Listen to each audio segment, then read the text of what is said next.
Welcome in. This is your Jock Market Power Hour for this week's Valero Texas Open. I'm Rick Gaiman. That right there, that's Joe Idoni. Joe, we've got one event this week. It's going to be good. There's going to be lots of value, and we have a big one next week. This is a good time to jump into the Jock Market. What up, buddy? Good to see you. Welcome everybody back who is our new people. Welcome for the first time. Our friends that have been with us along the way, welcome back. We're going to give away some more money tonight. We'll discuss some Jock Market, and obviously you have the promo code down there on the bottom if you haven't tried it out to go ahead and give it a shot. Power 20, that is. We'll get you 20 free bucks on your first deposit, and as we know, it can go a long way. It can certainly go a long way. I'll show how far it went last week for Corrales Punta Cana. But yeah, this power hour, if you're new, welcome. For the next hour or so, we are in the IPO phase. That means stocks, aka golfers, are being bid on right now. Those prices are moving. I'll pull up the dashboard. We'll look into all of it, and we'll talk through the strategy for this week. But right before 9 o'clock p.m. Eastern time, that IPO phase is going to close and shares are going to be allocated, Joe. So you want to make sure to get those bids in between now and usually like 8:57, 8:58 Eastern. Yep, exactly. We've seen a couple early closes recently that catch people a little bit off guard. So now's a good time to start perusing that board, checking out prices, maybe targeting a few guys, maybe buy a share or two now to kind of flag them in your holdings, so to speak. So you sort of have an idea of who you want to go, because that last 5 minutes is a total flurry and frenzy, and it's no holds barred in the Jock Market during the final couple minutes of IPO. TJ checks in the chat, says, I checked an hour ago and half the field was $1. Is that normal? Yeah, that's not bad. I mean, there's going to be a flurry of bids, especially in the final minutes. But in this phase we are in right now, so TJ, I don't think you're getting away with buying these guys at $1. Those prices are certainly going to go up from here. Additionally, we've got 100 Jock Bucks to give away. We'll give them out 5 times throughout the show in $20 increments. And if you want an opportunity to win your own $20 into the Jock Market, leave your Jock Market username in the chat. Also, this is interactive. If you have questions about players, you have questions about strategy, let us know. Here, Joe, I'll ask the most popular question. When is it coming to Iowa, and when is it coming to Canada? I'm sure soon. I don't know. I get it all the time. I'm sure soon. I know they're actively working on it. I know big news in Jock Market in terms of other sports. They launched MLB today, so they're in the baseball Jock Markets are open. They're actively working. I saw Dave tweet someone that hopefully by U.S. Open time, they will be available in many more states, and our friends north of the border will be able to participate as well. So it's coming. Stay tuned, and it will be there very shortly. Brent is in the chat. He's a newbie. He's hoping to learn it all. I think this is a great week, Joe, because what we saw from and some of the metrics that we are privy to by being able to do this, the Masters was insane in November. The Players was insane in November. So if you're new, getting in, trying it out this week, instead of being thrown into what is likely going to be a gauntlet next week, I think is a smart way to do this. Just get your touchies in this week. Absolutely. Good week to get the feet wet before we get to Augusta National. And this is a fun tournament. I look forward to this every year. It's a challenging course. It's a familiar stop on tour. We've got a lot of familiar names at the top. We've got some value in the middle. We got some nice little penny stocks down low that we can reach for. So this should be a fun week in Jock Market. And obviously all things lead to Augusta National next week, where it should be lining up for a great Masters. And it feels so, like we just were there, but we're back so soon, and we're excited for it. So looking forward to the next week or so. The price you're bidding on golfers tonight and what their final price is will determine how much money you make, or hopefully not lose. So I'm going to put the payouts out at the bottom of the screen, and I'll run through these down at the bottom through our different banners and stuff. But for example, if you have the golfer that wins the golf tournament, that share price is worth $25. So Joel Damon last week, Joe, I have the metrics over here. I'm not ready to show them yet, but I think he was like $5 or $6 last Wednesday night, and he paid out a full $25 on Sunday evening. Absolutely. And interesting that I was kind of kicking myself a little bit, Rick, because I just kind of glossed over him, and he should have been one of those names that I should have been targeting. Obviously, had the course history. If you go by official world golf ranking, he was one of the higher ranked players in the field. And yet I was down there, searching for guys in the $7-8 range in McCumber and Sepp Straka, who didn't do all that bad. They didn't kill me. Straka actually had a little bit of a return there, but just a little bit kicking myself that I missed on Joel Damon in such a good spot. And he performed well, obviously made people a ton of money. Last Wednesday, Joel Damon went for $5.99. He paid out a full $25. Last Wednesday, Sam Ryder went for $4.89 on Wednesday night, paid out $20. That's per share. These numbers I'm talking about are per share. If you had 10 shares, you're certainly in business. Rafael Campos closed at $2.65 last Wednesday. He went for 18. And Joe, the way that I look at this, I have this sorted by final payout, and there are only 2 golfers in the top, my goodness, I don't know, 20 or so that were over $6 or $7. There was a lot of money to be made in that mid-tier or in those penny stocks. Absolutely. Yeah. And we kind of knew it going into last week. It was just kind of one of those opposite field events. Obviously the wind we had a good feeling was going to be up, and we saw sort of 3 club wins there on Sunday take place. And anytime you get that, brings a whole lot of the field into play. There's a little bit of luck of a factor, as there is in every tournament, but obviously we see Campos kind of came out of nowhere. Graham McDowell showed really no form, came out of nowhere. Glidgich was up there as well, kind of came out of, and then we saw guys like Sam Ryder, who I think many of us suspected to go well and who has been going well, continue to return people money.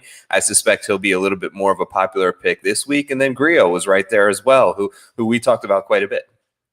Absolutely right. Here's what I'm going to do. Let's kick off the Jock Market Power Hour in a big way. Let me give away $20 on Jock Market. We've got 5 of these tonight, and the first one goes to M206. Now, M206, but his username on YouTube is M20006.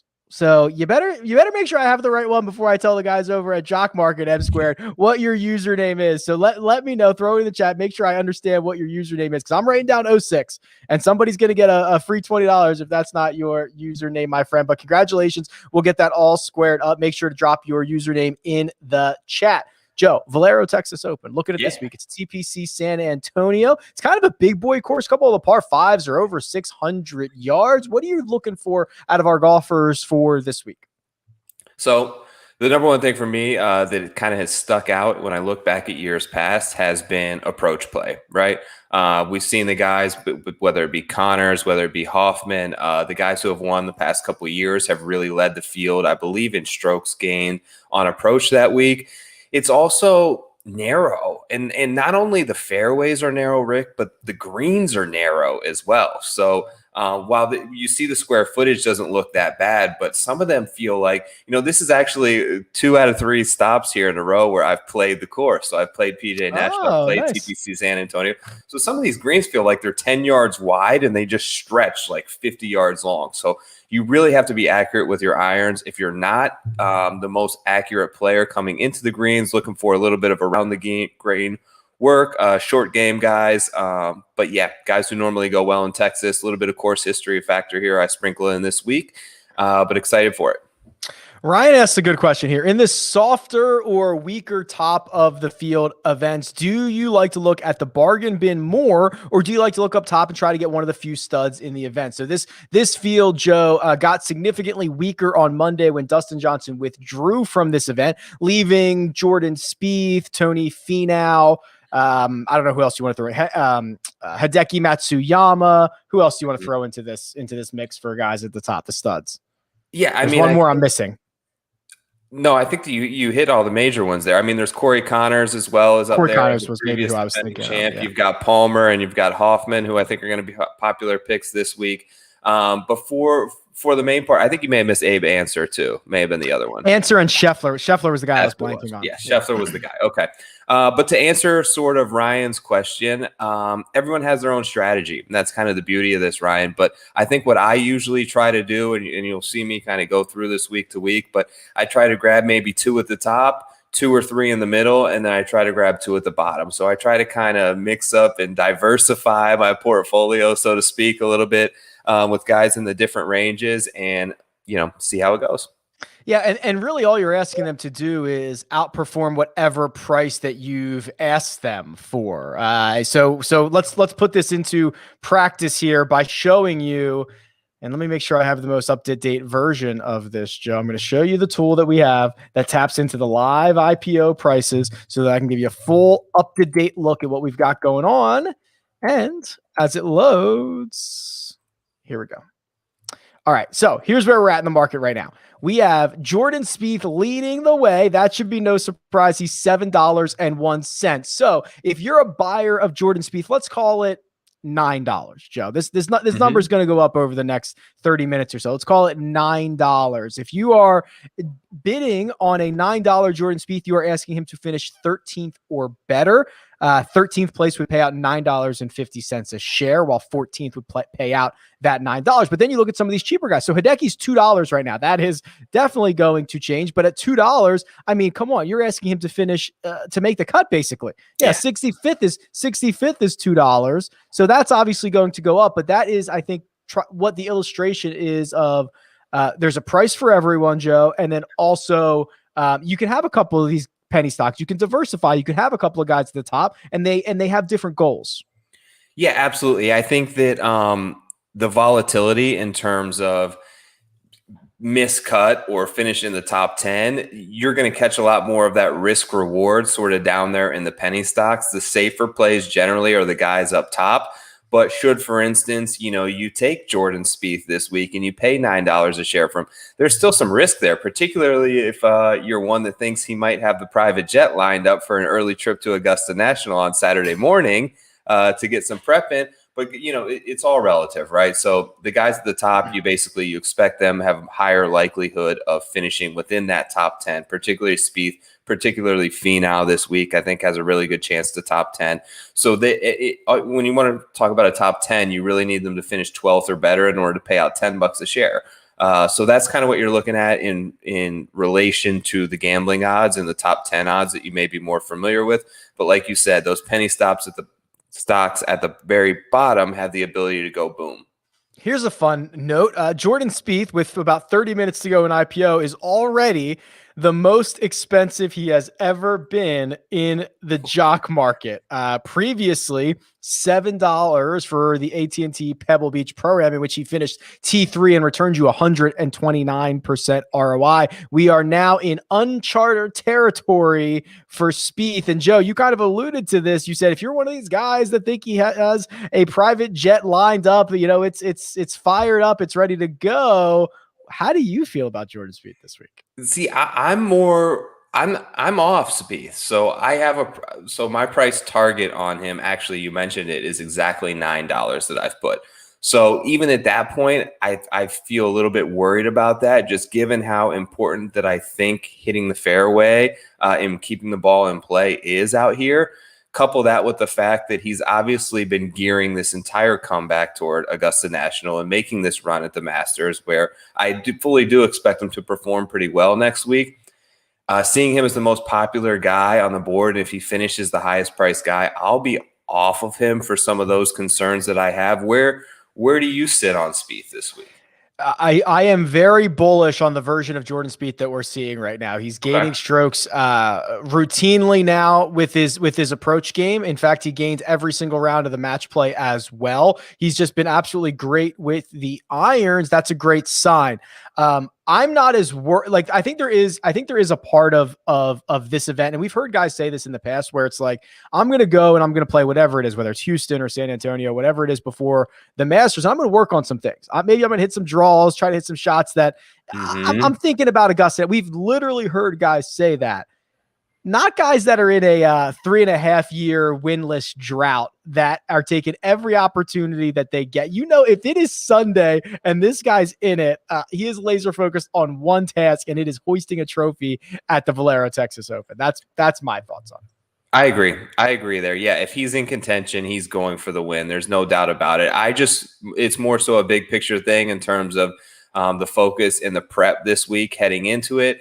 And look, he's like you said, he's cleared the highest price we've seen for him. So is the value on Spieth a little bit inflated this week, seeing that, he's already the highest price player? We haven't even really touched on the pre-rank yet, but he's all the way down at 17. I noticed that too. And Yeah. he's still the highest ranked sort of in the IPO price. So all these factors kind of lead me to believe, unless he sticks right around that $8-9 rank, which I don't see him doing, I'll probably be off.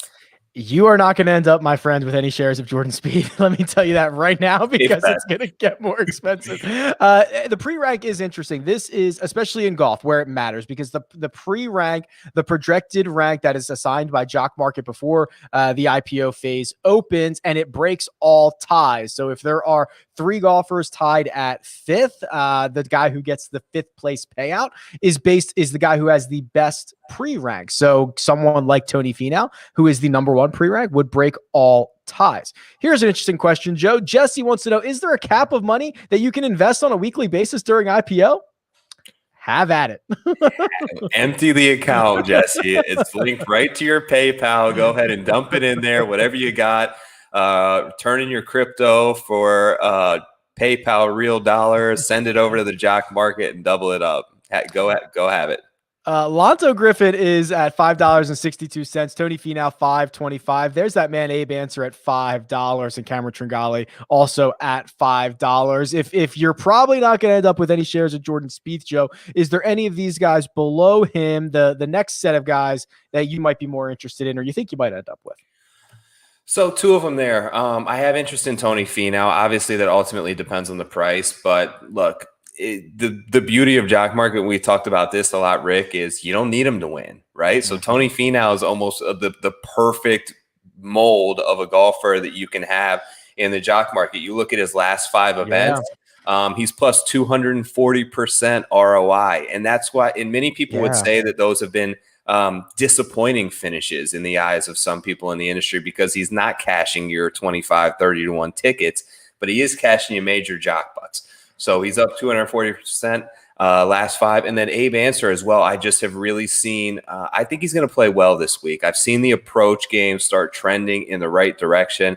The last 5 events that he's played, he's averaged 2.5 gained on approach. That's obviously the key metric that I've been looking at this week. So I feel like this could be a good week that we see him peak and looking for to try and get that first win under his belt.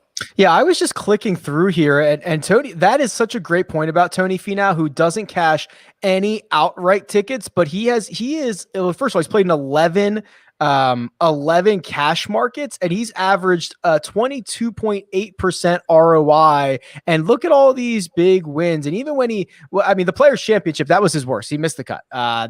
There's a lot of guys that missed the cut at the Players Championship, but otherwise he has been fairly solid, even in the weeks that he doesn't have his best stuff. That's pretty interesting. Let's go back to to our tool here, and there's going to be a couple guys who are riding this course history for this week. You have Charlie Hoffman, you have Chris Kirk, who's had a couple of good runs here. I'm trying to think who else. Even Brendan. I'm a big Brendan Steele guy. He's won this event. How do you feel about the course history folks for this week? So I like it. I've made it known that I've been trying to put a little bit more emphasis in certain events on course history. I think that this is one of them. We've seen it with Charlie Hoffman. We've seen it with Chris Kirk. We've seen it with Brendan Steele. We've seen guys come back here and routinely play well. They don't call it the Charlie Hoffman Open for nothing. But his short term, it's more so than that for me with Hoffman. His short term approach game has been fantastic. I have him as the number 1 ranked player in the field. Kirk has just hits a ton of fairways, and Chris Kirk is really underrated around the greens. So his chipping and his short game is fantastic. I think both of those factors set up well when you couple them with a little course history. And Brendan Steele has been so solid. He's been one of those guys throughout his career where he kind of goes back to the same spots and plays well, and you kind of know what to expect out of Brendan Steele.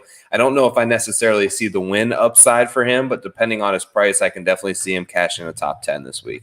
Yeah, I'm a big Steele guy this week. He's 8 for 8 in cuts made in 2021. He's had a couple of close calls at, I guess Honda was close enough. Sony he probably should have won. He's won here before, and then after he won here, he cashed 2 more top 10 tickets. So I'm big on Brendan Steele this week. going a little bit further, I think the universe is collectively fading Scotty Scheffler from last week, who went 7 rounds over 5 days. And I wonder if as we say every week, there's going to be a price. There is a price that you would get back in on a guy that you are certainly fading with the upside that Scheffler has. So for you, Joe, what do you think that price is that you would be a buyer on Scheffler?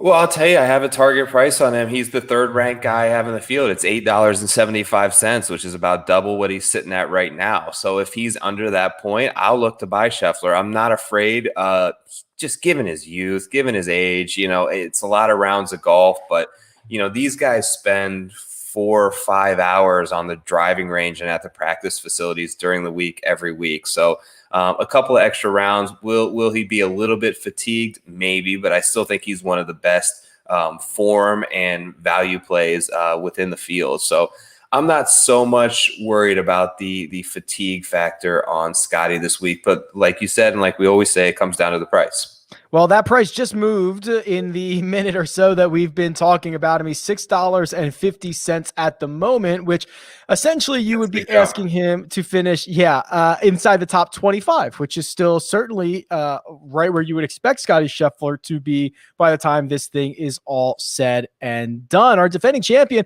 Corey Connors, sits at $4.25. I don't think people realize, Joe, how good Corey Connors has been. You can look at any metric you want. Look at his finishing positions, where he's been racking up top 10s, top 15s. Look at his ROI, where he's returned you 159% and 177% in his last 2 starts. And now he goes back to a place that is obviously a very good course fit for him. Yeah, I mean, if you're in here and you're sort of looking through your phone at guys, Corey Connors is still a great price. He's the number 2 projected pre-ranked player in the field. And look up from your phone for a second and look at some of those ROIs on Rick's screen. I mean, This guy is banging bucks. Great play this week. Obviously, great course fit, good vibes, good form. He checks nearly every box. And, one of the things about Corey is he doesn't always hit those putts on Sunday down the stretch. But if he's top 10 in and he's getting a top 5, you're going to end up with solid returns on the week. You don't necessarily need him to take home that first. And this guy makes a lot of birdies. He has made you money 8 out of his 11 cash markets on Jock Market. Corey Connors probably we should have like a Jock Market MVP. I don't know how we would define that. It might be Corey Connors. 8 out of 11. That's strong. That's really strong. That's I like that. I like that a lot. Sam Ryder's here. Sam Ryder's got back-to-back top 10s. And this is the type of guy that I think when you look at investable assets, Sam Ryder is a big question mark. He's not necessarily a household name. He doesn't have a laundry list of great results or anything like that, but he's hot right now. And you have to kind of reconcile if that's good enough for you to be an investor, Joe. He's currently sitting at $3.51. Agree. I have some outright tickets on Sam Ryder this week, but they're in the 90 to 100 to 1 range. Now, depending on where his price sits, I worry about him a little bit in this kind of format, in the sense of, it's like in the regular stock market, right? You see Tesla have a giant day where it jumps 22%. You're going to buy Tesla the following day? Probably not. You feel like you missed sort of that peak, and you wonder when, how much is left in the tank for Sam Ryder after an 8th and a 2nd. I think the upside is there. Obviously, the form is good, but if he's going to end up in the $5.50, $6 range this week, I'm going to have to pass.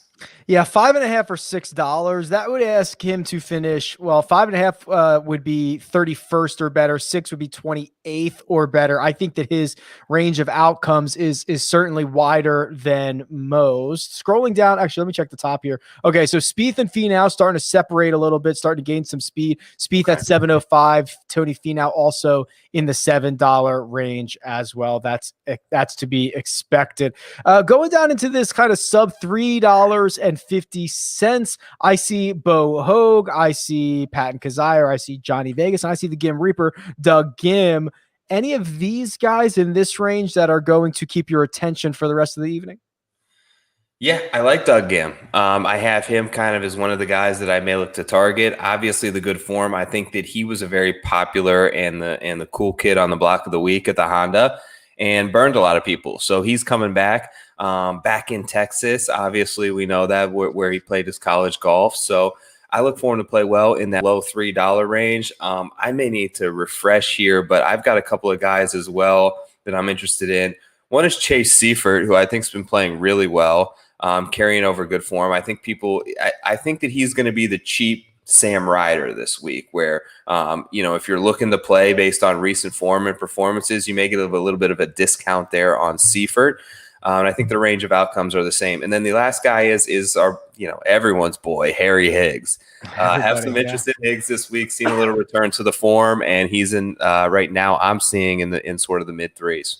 Yeah, that's why I have him too. $3.51. I can refresh, but why don't I give away $20 first? How about that? I've already drawn it. It is Brian Grimsley at B Grimsley. Congratulations. We'll get you $20 in your Jock Market account. If you want to win 20 Jock bucks, drop your Jock Market username. That's it. That's literally it. I've got 3 more $20 giveaways coming throughout the show. Congratulations to B Grimsley. There was a question here in the chat about Luke List, and it's about, listen, he withdraws from Kraus because he has vertigo. I don't know about you, Joe. I haven't heard anything else. I'm not necessarily going to speculate on the health and well-being of a golfer, so I don't know if I have an opinion on this. Same. And vertigo is one of those weird ones that you can't really pinpoint. I don't know enough about it, but it seems like one of those things where 6 hours later, he could have been fine. So it's tough to understand why it happened, but I don't think he would still be in the field this week if he was still experiencing like lightheadedness and symptoms and not able to sort of feel his balance. It would probably lead him to believe it's something more serious and would have pulled out. So he wouldn't be here warming up if he wasn't going to play, in my opinion. The other one, because we're in Texas, we got to talk about the weather, got to talk about the wind a little bit. Nick chimes in and asks about the weather and is there a draw bias? I looked earlier when on my live chat around 3 p.m. Eastern time. I didn't see a particular draw that would be advantageous. Now, what I know about Texas, and especially at TPC San Antonio, is that wind can kick up at any moment, and you can get some absolutely devastating winds there. But I don't see that in the forecast enough for me to be interested in stacking a side here. Good. I haven't looked much, so your point is we're gonna roll with. All right, beautiful. And then there was one other. Maybe I missed the question, or maybe somebody answered it. Oh, here's a good one. Nick, back to Nick again. He wants to know the highest priced player to miss the cut. So this is always a fun game that makes us look silly, Joe. It backfires about 100% of the time. So as of right now, your highest priced golfers in the Jock Market look like Jordan Spieth, Tony Finau, Brendan Steele, Scotty Scheffler, Charlie Hoffman. If I told you one of those golfers is going to miss the cut, who would it be? So I would go, actually, and this doesn't necessarily qualify for your question, but he's right underneath Hoffman right now at $6 a share, and go Ryan Palmer. I think that he's missed, since they went through the little bit of a course redesign, he's missed consecutive cuts here after recently playing well. And he's just, of all the guys there, I don't see the form being as strong as those other 5. And I worry about it, and he's not high priced right now. And I was going to ask you your opinion on this guy before we glanced over the top earlier. A lot of people are sleeping on him, but what's the deal with Hideki? Okay. I actually am starting to warm on Hideki recently. Okay. I was off Hideki for a long time, maybe about 3 or 4 months ago, because he was always bad with the putter. There was no doubt about that. But then he started to struggle with the rest of his game, started to struggle with the things that he's good at. Now, what he did at, I guess it would have had to have been the Players. We're starting to see signs of his approach game come back. And I think he's starting to turn the corner a little bit. So I'm more bullish now than I was maybe 4 or 5 or 6 weeks ago, but that doesn't mean I'm hot. I'm warming. I'm warming on Hideki. Got it. So he's currently sitting at $5.25. If that is interesting to you, yeah, $5.25 means you're asking Hideki to finish inside the top 32. That is, I don't want to say easy to do, but if you're Hideki Matsuyama and you're one of the best players in the world and you're one of the favorites in this field, you should be able to do. JG Funk says, Sam Burns at $2. Yes, please. Are you in on Sam Burns this week, Joe? He's been struggling with the driver, which makes me worried. Yeah, same. A little bit worried about him. I feel like he maybe missed his wave of form in a sense. Not that he missed it because he was still finishing well, making himself a good bit of money, returning people on the jock market. But he didn't get that win when he was right there in contention a couple times. And the driver is off, like you said. That is something to definitely be concerned about here. $2, yes, please. I'd take it too, but he ain't gonna be $2. Sorry, buddy. All right, here's an update. We've got movement in the jock market, and now Tony Finau has caught Jordan Spieth. They are both sitting at $7.50. So those guys are steaming out towards the top of this jock market. We are about 12 minutes, 13 minutes away from this IPO phase closing. Joe, which one of these two golfers, I assume it's only one of these two, will be the highest priced when this thing closes in 12 minutes? I really think that it should be Finau. But I'm starting to feel like it's going to be Spieth. And I'll be happy to take the discount on Finau if he's right under them. Look, I've seen we're 10 minutes out here and we're not really getting the high prices that we've been seeing in the past week. So even at $7.50 presents some value. So it should be exciting to see over the next 10 minutes or so how that, where does it end? Trying to find a penny stock or two. Here we go. Under $3. Let's start there. Akshay Bhatia, I think a lot of people are going to forget about because we haven't seen him since Pebble Beach, but at Pebble Beach, he doubled your money. He closed at $2.60. Roger Sloan, $2.86, has 3 consecutive top 25 finishes. That's certainly going to go a long way. Trying to see who else might be down in this range. Are you seeing any names here sub $3 that are interesting? So I may need to refresh here, but I am seeing a couple. Okay, so I do like Danny Willett. I saw him. Luke List is interesting there as well. I don't think they're here anymore. Okay, so I was looking at an old version that I was going to ask you about Ricky Fowler because he was down there at $2 a share. Yeah, he's back up now. But yeah, he's back up. What about your boy? And you kind of got me on him during the West Coast swing a little bit. I know he hasn't been playing well of late, but I know, Jordan Spieth's old roommate down there in Texas and Kramer Hickok. He's $2.02. What do you think? Yeah, this might be a good spot for him to lean on what is his best asset, which is his driver. So it's certainly appealing. What price did you have him at? 202. Wow, 202. So essentially to make the cut at two is the $2 number. That is certainly appealing. I bet if you looked at any other market and you saw what, his top 10, his top 20, even his top 30 would be, it would indicate that he would have to be a buy at $2.02 and probably up to call it 3, something like that. Maybe even more. We'd have to see. There was one name.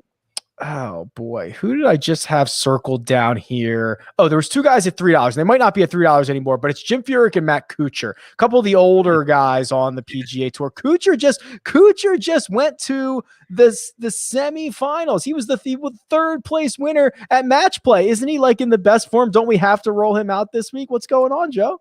I don't know. I'm not going to do Kuchar this week. Just me neither. I said before that there shouldn't be any fatigue factor. Well, that was for Scotty Scheffler. Kuchar's a little bit of a different story. He played the same amount of rounds, and I suspect Kuch.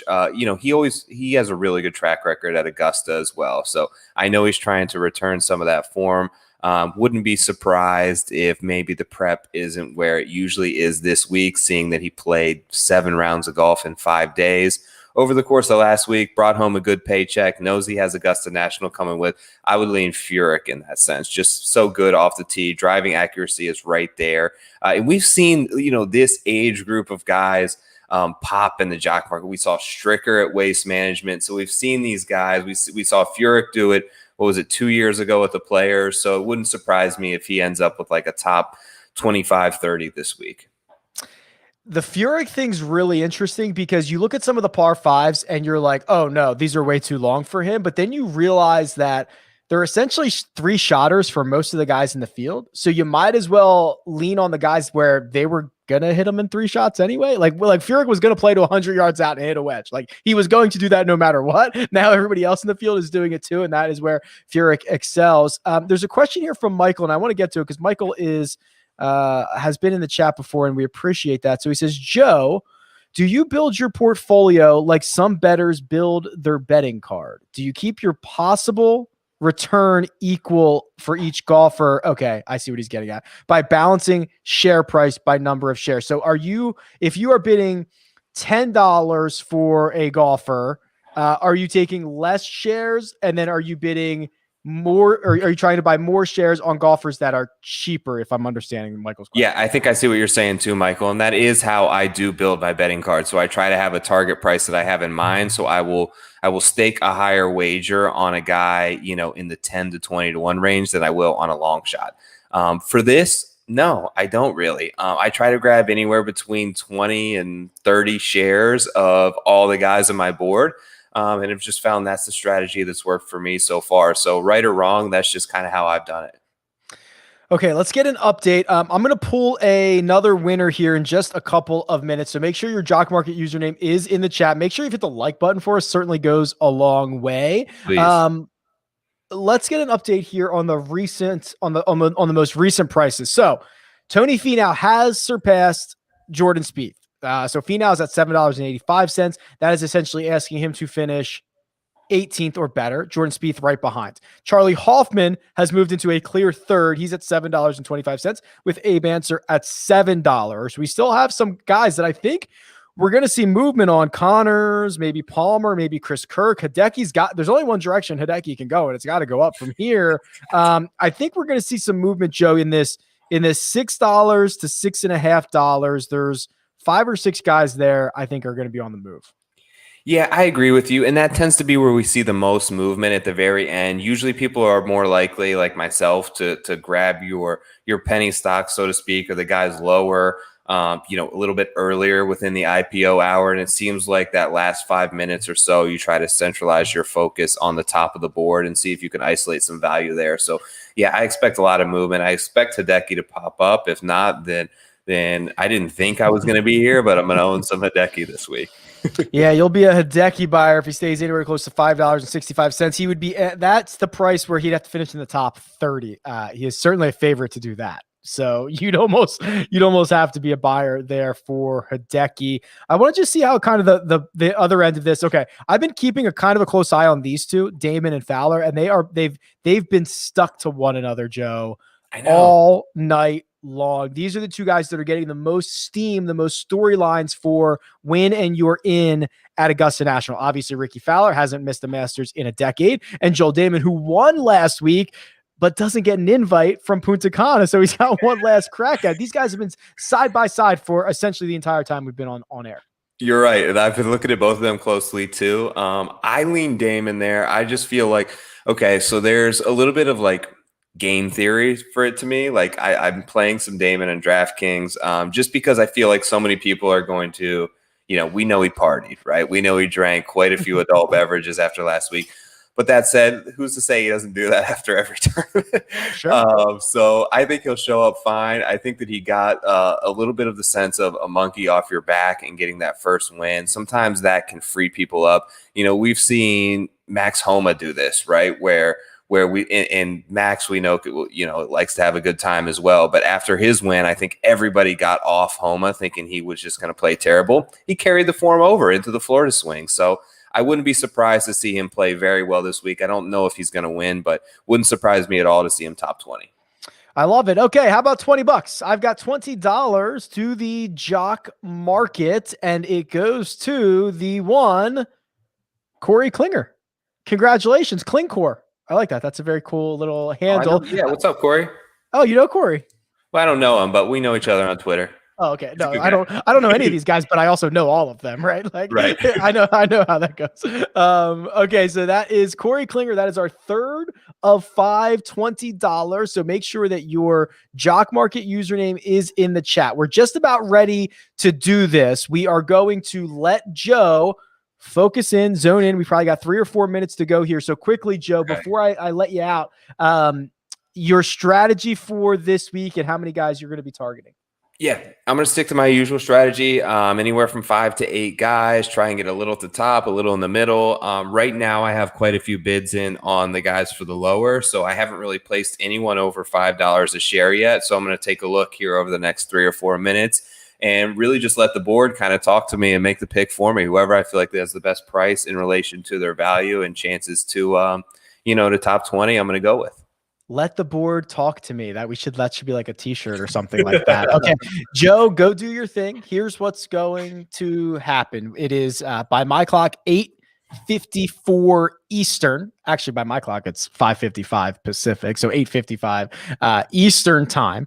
And this jock market is going to close in probably 2 or 3 minutes. You're going to want to get your bids in right now. And I'm going to talk you through the final 2 or 3 minutes of this jock market. I'm going to give this one last refresh to make sure that we are all on the same page in terms of the pricing that I see. And the pricing that I see has Tony Finau at $8.50, starting to create some separation from Jordan Spieth. So at $8.50, Tony Finau would have to finish 16th or better to earn your money. The key with Tony Finau is he is the numero uno projected golfer in the terms of the pre-rank. If he ties anybody, he gets the tiebreaker in his favor.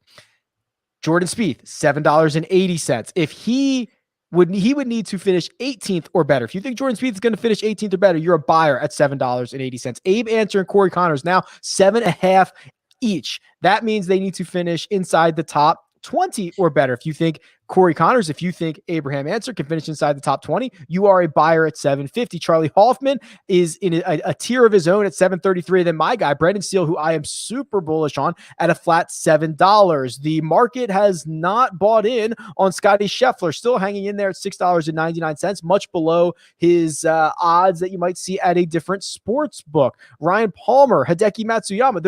There is no love for Hideki in the jock market. I've made the argument that I think he is turning the corner just a little bit. We're starting to see signs of Hideki, but at $6.80, he would only need to finish 23rd or better to pay himself off. Cam Davis out of the Florida swing, probably in a much better situation for that driver, $6.56. And Chris Kirk, who has 3 top 15 finishes and 4 trips to TPC San Antonio at $6.53. A little bit further down, we are seeing movement on Sam Burns, which makes me think we're seeing movement on a lot of guys. So I'm going to give this one refresh here, and we could close at any moment. We are in that window, that 90-second window that we know the jock market will close at a random time, anywhere between now and maybe 60 more seconds. Now. Or maybe now, or maybe right now. We are done. Wow, maybe right now it'll close. Wait, are we done? Yeah, we're done. Okay. I had to double check there. Wow, the jock market is closed. Shut it down. It's closed. I hope you got who you wanted. We're gonna let the dashboard refresh so that we have all the numbers. We're gonna talk about who Joe got, who Joe didn't get. Someone in the chat, I'm sure, is gonna tell us they sniped Joe or that Joe sniped him. We're gonna find out all that stuff here as all this dust settles. But Joe, how was the flurry for you? Did it feel like there was a lot happening? Oh, it was fun. Like, my notifications were flying in. Like, before I could even read one, another one was popping up. So there was a ton of action at the very end. Seemingly to me, like, I'm looking at some of where these IPOs closed. A lot of value out there tonight in relation to finishing position. I think that there is, a ton of value to be had on certain players. It's tough, because during those final couple minutes, you can't look at everyone, right? You're trying to do so many things. You're pulling guys over. You're scanning to see the bid price. You're looking to see the break-even point. And by the time you get back to the screen, you feel like you missed something. So you did a good job of kind of calling the finish for me. But, it was very fun closing 5 minutes there. Hectic. Here we go. Tony Finau closed at $9.25. He is the most expensive golfer here on Wednesday evening. So his break-even point, his fair value finishing position at $9.25 would be 14th or 13th. If he finishes 13th or better, you're making money on Tony Finau at $9.25. Joe, do you think that's a fair price? What was your target on Tony? I do, and ultimately I passed on him just because I went with a couple of guys in the $7 range, but my target on Tony was actually $10. So I do feel like that's good value on Tony. Basically at, what did he finish there? 925. You need him to essentially finish like 13th or 14th or better, which I like his odds of. I think that he could very well. This could be the week for Tony. I have a ticket on him. I told myself I wasn't going to bet him anymore, and when the DJ news came about, I was in a flurry and I made the move, so I'm in. Jordan Spieth closed at $8.19, the second most expensive golfer here in the IPO. Scotty Scheffler third. So the market did get Scotty back into a top 3 spot, but $7.88. That is essentially creating a fair value finishing position of, call it top 20, top 19, something like that, which, hey, if Scotty is his normal, if the only thing, like, if we're all just saying, oh yeah, he's going to be tired, he played a lot of golf, like if that doesn't exist, Joe, Scotty's going to destroy this fair value finishing position. Absolutely. Yeah. So that's great value on Scotty. That was well under my target price as well. So I had those 3 guys rated out exactly how they finished. I had Finau number top on my board, Spieth, and then Scheffler. But the 4th guy I have on my list who I got shares of isn't the 4th guy on your list. So I feel like I got some value, and it's Abe Answer.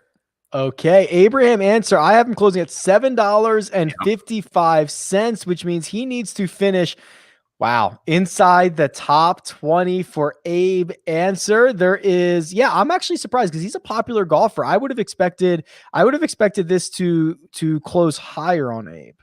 Yeah, me too. So I was very surprised to see him below Hoffman and Hideki and Corey Connors, to be frank. So yeah, I was very happy with the price that I got on Abe, and I got actually 2 other guys in the 7, so I feel like I got a good value number on those as well.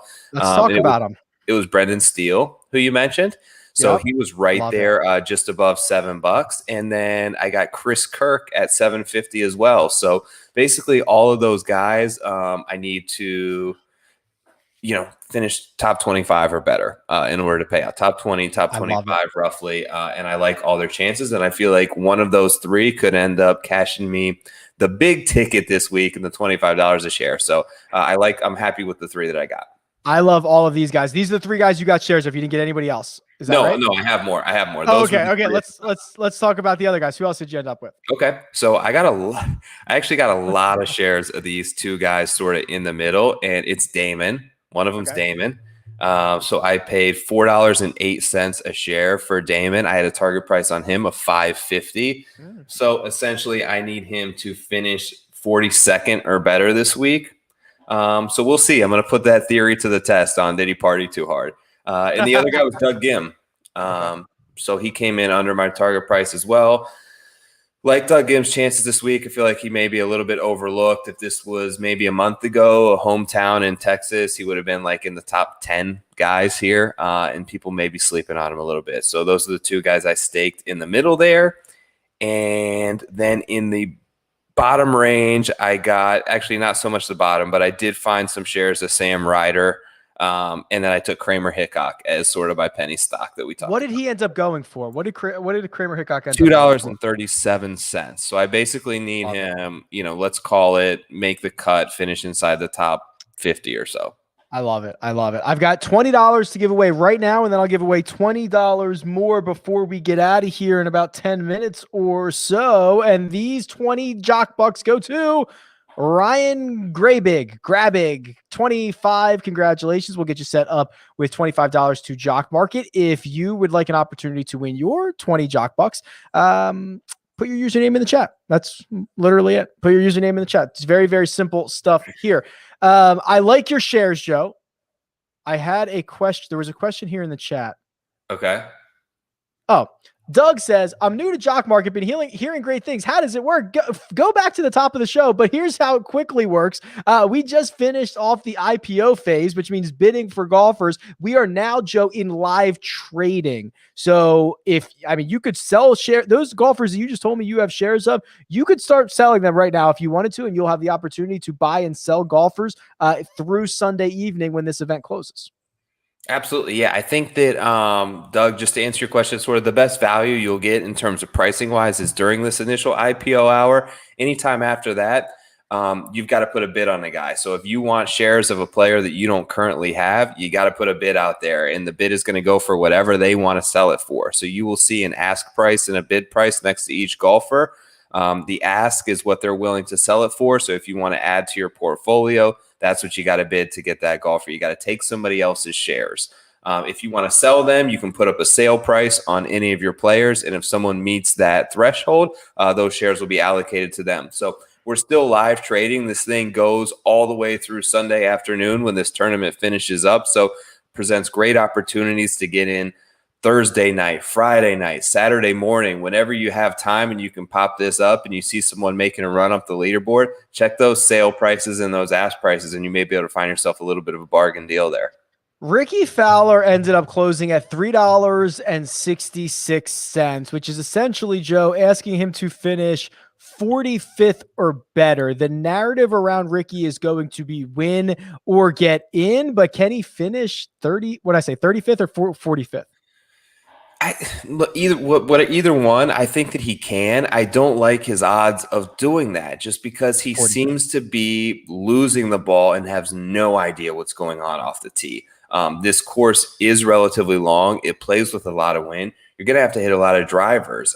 He was hitting like terrible shots at the players. It's seemingly bad shots at the API too, where just feels like he's going to make a run and then it's 20 yards into the water. It's not like it's trickling in. He's snap hooking things OB.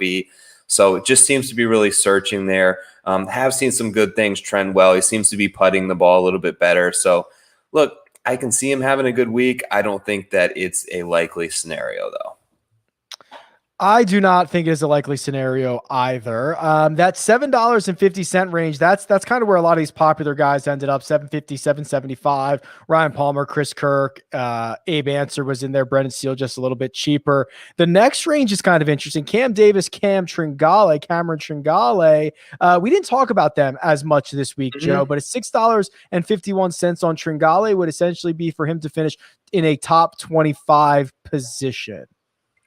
Yeah, Cam Tringale seems to get a lot of respect, I would say, from the odds makers. The last couple of times they've threw out odds on him, so they see something in him. They can see the form trending in the right direction. In regards to Cam Davis, I've been on record. I'm extremely bullish on the kid. I think that he's close. I have an outright ticket on him this week, as I do almost every week. But he's losing people money in the jock market. I think he's lost in 4 straight events. I just feel like his number has consistently been a little bit inflated here. And it's tough to return value when you're inflated. And all of a sudden, instead of finishing top 30, you've got to finish top 15. That makes it a whole different scenario.